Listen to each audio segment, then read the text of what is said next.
What's up, everybody? My name's Stefan. If you're new to this Facebook group, welcome. I want to just tell you a little bit about who I am and what this group is.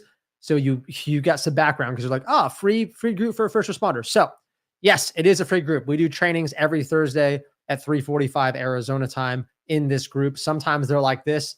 Yes, I have a podcast, and this is basically the same setup I do on the podcast. Those are a lot longer. It's called The Everyday Pursuit. I could drop a link. You could watch it on Spotify, like, subscribe. That would be cool too. But this is just if you never even followed me and you're like, I'm joining this group. Now we do have some trainings and some stuff up top for you. Some free guides, not trying to sell you anything, but if you do want to work with us, just to tell you what we do, so you're not totally lost, we actually do create custom exercise and nutrition programs for our first responders, military and medical. But we also have a lot of people in the group that don't fall into that category. That's just what we are about. That's Pursuit. Now, we do assign you an accountability coach. You have weekly check-ins, daily access, and it's worked really well. In the past 3 years, we've had hundreds and hundreds of transformations, all 5-star reviews on Google. People love us. So not boasting or bragging, just telling you the facts. But that's not what this is about. This is, 3 days after Christmas. And I want to go into a little bit of mindset with you because I think a lot of people, and this is just, I've been thinking about this for a while. Nothing crazy happened over Christmas where I'm like, I got to record this. But I think the thing for me is looking at people's victim mentality. And I think the people that are victims, right? And I'm talking about mentality, victim mentality. They like it. I really do believe that. I think that it's a comfort crutch, right? And I love my older brother, but he used to play, and we had this conversation actually, so maybe this kind of sparked it. He used to be a victim in his life. Now he's had some things that did not go his way, for sure. Now I think everybody that lives in America, we're pretty freaking privileged compared to the rest of the world. But like, I get it that some people grow up in poverty or have abuse or trauma or all types of stuff. Okay. So this isn't me really talking about like mental health or whatever. I'm just telling you my perspective of what I see. And I see people that come through and, through our program, or I just chat to, and when they first come into our program, or when I chat with them and they have a victim mentality. And here's the mentality. They look at all these outside external sources and they grasp onto those and they use that as to a reason as to why they don't have something or they're not something. And if you ever read a good book, I like the book Extreme Ownership. I've read it a couple times by Jocko Wilkins, and it's basically just about like you taking total control of your situation, regardless of outside external influences. Very challenging to do, by the way, because I think it's easy. We grew up as a kid. I had 2 older brothers, so I was like, oh, he did it. Well, but I wouldn't have got my grades if this didn't happen. And I have a 13-year-old son, so he's like, oh, well, I'm like, why did your grade drop below a B? Because we only allow A's and B's. We don't allow C's because I don't want mediocrity for him. And he's like, I want to be in the NFL. It's like, cool, you need to get good grades. But he has a really hard time taking ownership. So he's like, oh, my teacher, and we had a sub and blah, blah, blah, blah, blah, blah. And I always tell him, like, regardless of all that happened, what could you have done? Like, there's always going to be a long ass laundry list of excuse and excuse and excuse and excuse, valid or not. Because some of you might be like yelling through the screen, yeah, but you don't know, blah, blah. Doesn't matter. It doesn't matter. What matters is you won or you lost. You did or you didn't. And I mean, I'll give you a really good example. He's also a football fan. So he goes, oh, the Seahawks lost by 1 point. And I'm like, why did they lose? And he's telling me all the reasons. I was like, okay, well, did they win or they lose? What's their record? Did their record change when they lost? He goes, well, yeah, they were, 6-5, and now they're 6-6. And I'm like, or whatever it was. And I'm like, oh, so they lost. Okay. At the end of the season, like, what matters if they made it to the championship or not? And he's like, well, I guess if they made it, like, their wins and losses. I'm like, exactly. So all the reasons why they lost by 1 point, there could have been 7 million things. Like, this person didn't show up to practice. The grass was wet. The ball was a little bit deflated. Like, this person didn't run the right play. I mean, dude, we could go on and on and on, but none of that shit matters. And you know why? I mean, it's not that it doesn't matter. It's just too hard to pinpoint one thing. And it also kind of doesn't matter because the world caters to winners and results. That's just how the world's designed. It doesn't mean the effort doesn't mean anything. Okay. It doesn't mean the effort doesn't mean anything. But like, if you want the results, if that's what you're here for, if that's what you want in your life, then that really ultimately is all that matters. How you get there, I will say also matters though. Okay. It's not like, oh, what it's only winning and no matter how you get there. No, because then you're doing shitty things and you probably got to check your morals and your soul a little bit. I do think getting to a certain place, the journey is very important. But all the reasons you're not there, it just doesn't matter because you have to find solutions. And I think most people are in this cycle of they're so tied into their excuses and they seek, and I've done a training on this, but this is a little bit different. They seek external validation for their bullshit excuses and it's crippling them. And every time that you validate somebody's excuses because you love them, you're just doing damage to them.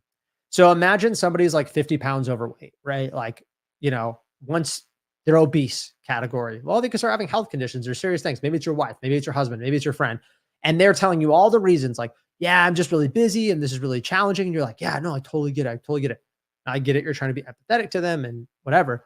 But for you to just be like, yeah, no, I get it. Of course, that makes sense. Yeah, it's really, of course you're overweight, blah, blah. That person's like, yeah, see, they believe it too. And so now it's even harder. It's more difficult to break that person's ideology because they're like even more bought into, well, yeah, I have like 3 kids and blah, blah, blah, blah, blah. Instead of being like, well, you know what? There's people that have 3 kids that have I promise you, there's somebody that has almost the exact situation as you that has a better life than you. You might hate me for saying that, but I'm saying maybe the life you want. I bet you they have the success financially. I bet you they have the body you want. I bet you they have the marriage you want. I'm not saying you should envy other people's lives, but if you're like, I'm super unhappy with my body and I'm suffering with confidence and low energy and I feel like shit every day, you should seek.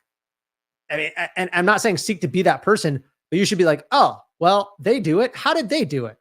Because they're a cop too. They're a nurse too. How did they do it? Like, it's a curiosity thing because you want to be better, not because you want to be envious, not because you hate your life, because you're like, want to improve your life. And this is something that blows my mind because I know people don't want to do it because when you find the solution, it means you have to do the work.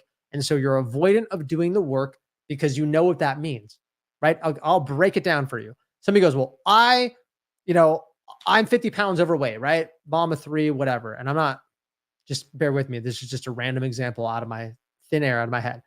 And she's like, well, I'm really busy with the kids and I have this and this and this, and I'm a nurse and I have these things going on. I'm like, cool. Is there somebody that has a very similar situation or maybe even identical that has the body you want or is in shape or is not overweight? There's a lot of people in the world. So the answer would be yes. Cool. What if you could talk to that person? What if you could sit down and have lunch with that person? They'll tell you everything that you did. The problem is the solution's out there. The person is just avoidant because they don't want to do it. You understand that? Like the person will go, yeah, I wake up really early before all my kids. Oh, I'm not a morning person. Okay.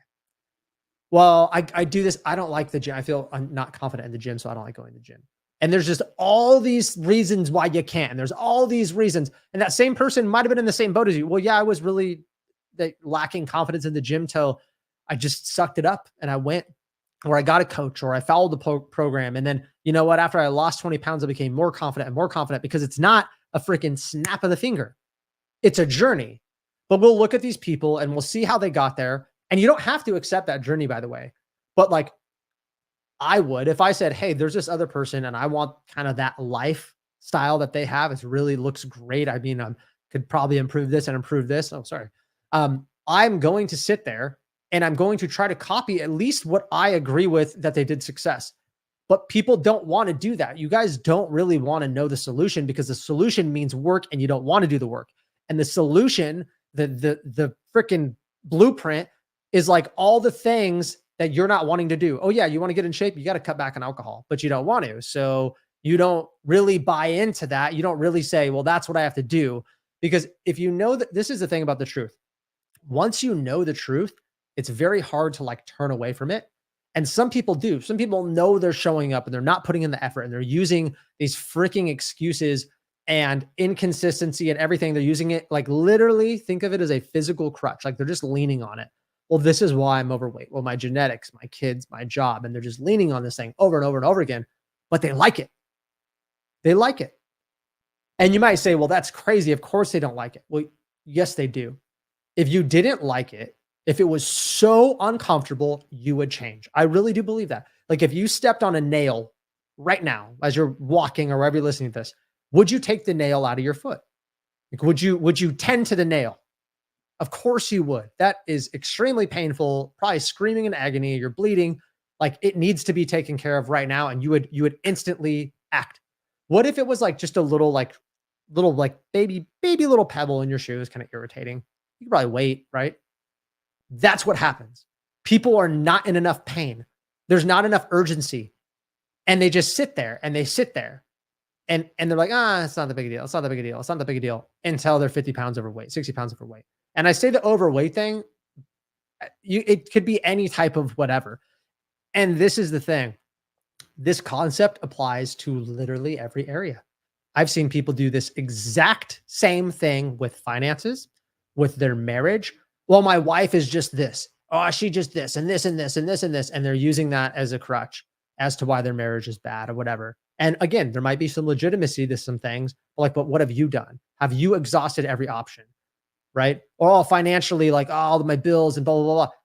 Are you taking courses on finances? Are you investing? Are you taking your free time and you watching Netflix? Are you trying to take a Dave Ramsey freaking course? Like, what are you actually doing?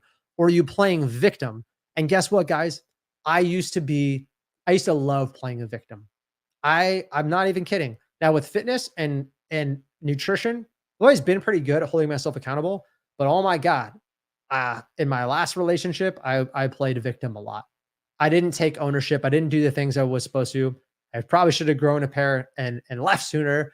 I mean, there's some areas in my life where I'm like, I didn't in the military, which I loved my time in the military, but I spent a lot of time going out and partying and drinking and just like watching movies instead of sitting there. And I always told myself, oh, I want this. I want this life. I want this life when I got out. I did literally, besides going to some college, I did no work to get that life. Like I didn't do any. Now I look back, I'm like, oh, well, I didn't know, but I didn't even try. I didn't even sit there and be like, I'm going to read books and I'm going to research. And instead of spending all this time scrolling through TikTok, which wasn't created then, or Netflix or doing this, I'm going to sit there and I'm going to be proactive. Same thing with people with exercise and nutrition. I don't know what to eat. I don't know how to exercise, so I just don't do it. Okay, fair enough. But like that's your excuse? You don't know? Well, number one, there's a thing called the internet. And number two, there's a thing called money. And if you have the internet, you can find solutions. And if you have money, you can pay for solutions. So, you know what I mean? Like some people go, I don't have enough to invest in a coach, or I can't get a trainer or whatever. Well, what are your options? Your options are keep doing what you're doing, which isn't working. Stay fat, out of shape, low energy, unhappy. Your other option is you can go research and do it on your own, but like you've had access to the entire world's information database probably for the past 20, 30 years, and you haven't done it. So that's probably not going to happen. Or number three, you can pay for a coach because you're like, I need to put my money where my mouth is. I need accountability. I need to do something.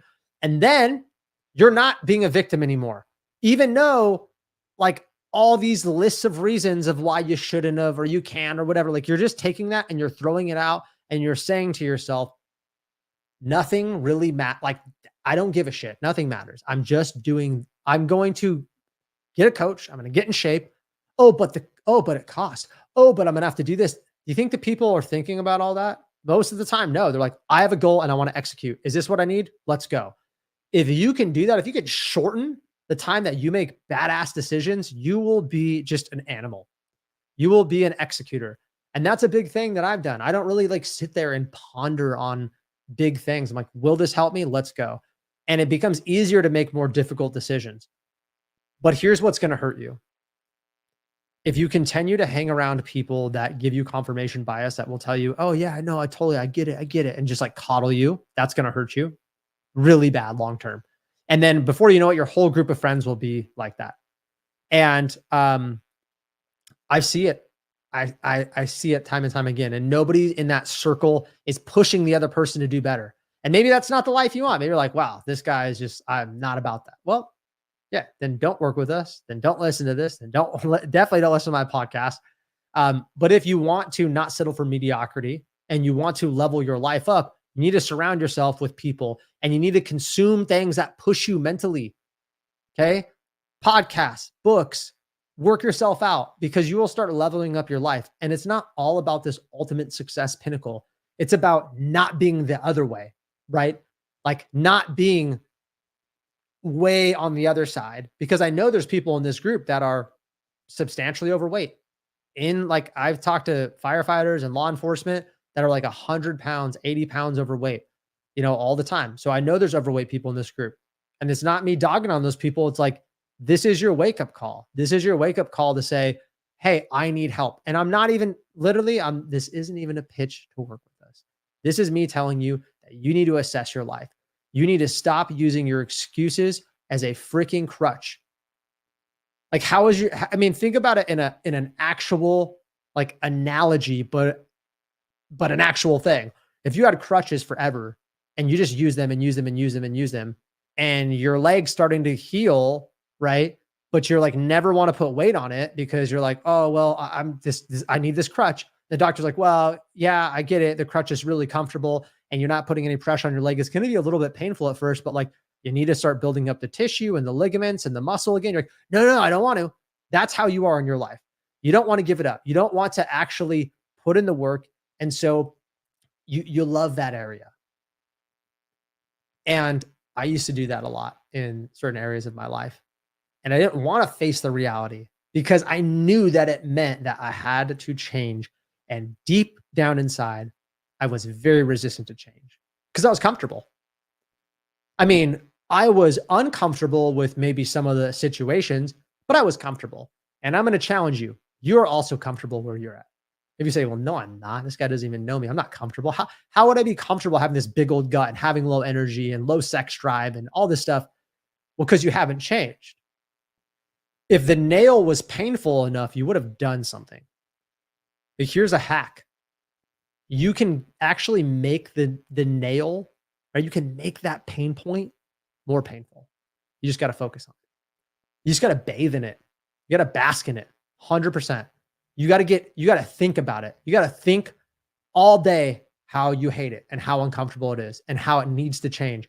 And how do I know that? Because I've worked with hundreds of people when they hit that point. I asked them, I go, well, you're 40 pounds overweight. Didn't happen overnight. Like, what was the conversation? They go, yeah, I just got worse and worse and worse. And I kept gaining weight. And I go, well, why now? Why are you making the change now? And almost always it's the pain increased. Well, I went to the doctor and they're like, you're going to have a heart attack, or like it's something drastic. So here's my thing for you. Don't let something drastic happen. Just think about it. Just make it more mentally painful. Because here's the thing. If it's not more mentally painful and you change, it might end up being physically painful. Like yes, you could have some medical issues too, but like real talk, if you guys are looking to improve the quality of your life, you should eat healthy and exercise and all that. But regardless, if you're in this group, you're probably a first responder. And I will say right now, you have your life and other people's lives on the freaking line at some capacity.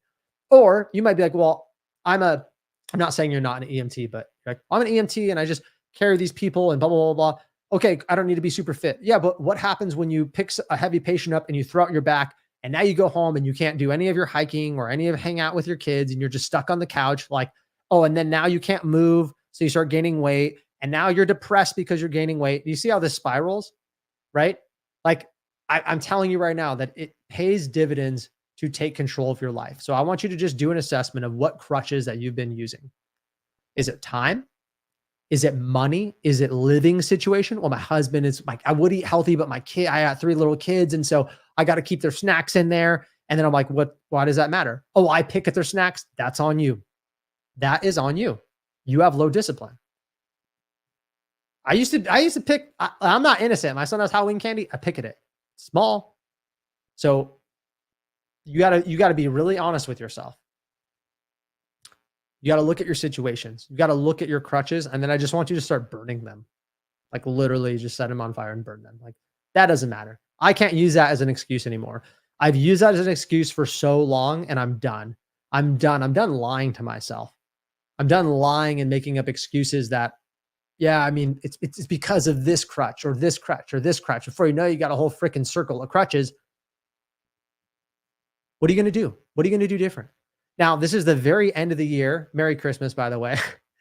But you're going into the new year, and you need to burn those crutches. Do not take them with you because they just get harder and harder and harder to get rid of. And that's why people end up falling off the wagon at some point. Almost everybody's like, I used to be fit. I used to be in shape. I used to. What happened? Well, you got a crutch. It got really comfortable. And then you just started getting your freaking collection of crutches. And now you have so many, you don't even know your own BS. You don't even know your own excuses. Like, you don't even know your own lies. Now, before you hate me and comment and tell me how terrible I am, there's some legitimate situations where it's really, really challenging to execute. I've worked with clients that really put in a lot of effort and are badasses, and they still fall short. So I'm not expecting anybody to be perfect. And life is all about just kind of getting hit, falling down and getting back up, just a repeating process sometimes. And sometimes it's really painful. You're going to have to grind. But if you can get a little comfortable being uncomfortable for at least a few months, you can make some good progress. And here's the most powerful thing I want you to take away. Once you do it, once you kind of burn that crutch and you do it, that is when you're going to have the realization like, oh shit, that wasn't actually a valid excuse. I mean, I am busy, but like I found a solution. So that will know that I can't use that as a crutch anymore. And it's actually a very empowering feeling because now you're sitting there saying, oh man, for 5 years, I said I couldn't really work out consistently because I had kids, but now I've done it. And we've had people do this in our program, by the way. Now I've done it and I've lost 30, 40 pounds. And oh my God, I can't use that anymore. I can't use that because I've done it. Right. And so now that's one crutch gone.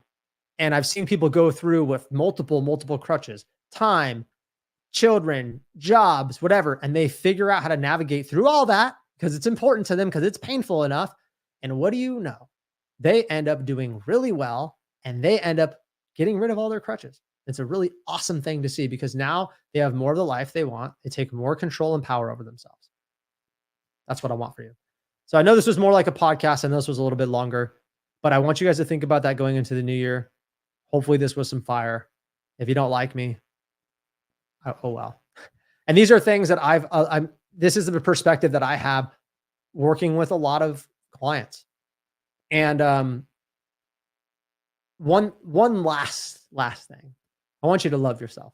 And I know that sounds weird. I know I seem like I'm real hard on people.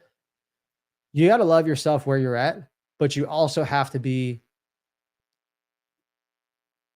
you also have to love yourself, not like, let me repeat it. You got to love yourself. And what that also means is loving yourself enough to not stay the same. And it's a weird thing. It's a dichotomy. It means two things exist at the same time, basically. Like, I love myself. If I was 30 pounds heavier, if I was 50 pounds heavier, I would love myself. I would be a little disappointed with myself for sure, but I'd love myself. But I'd also love myself enough to be like, I can do more. And even right now, I do. And it's not just success driven. Part of the reason I do this group and this company is like, I could do more. And even if I had all the money and I have the 6 packs, no, I could do more by serving people. I could do more by loving people. Like, you can always do more. And so I don't use crutches anymore. I don't. Doesn't mean I'm perfect. Doesn't mean I'm always executing it 100% like a freaking robot. I make mistakes. I'm human. But I don't allow. And when I see a crutch starting to form, douse it in lighter fluid, burn that shit, find a solution, and be a badass. Love you guys.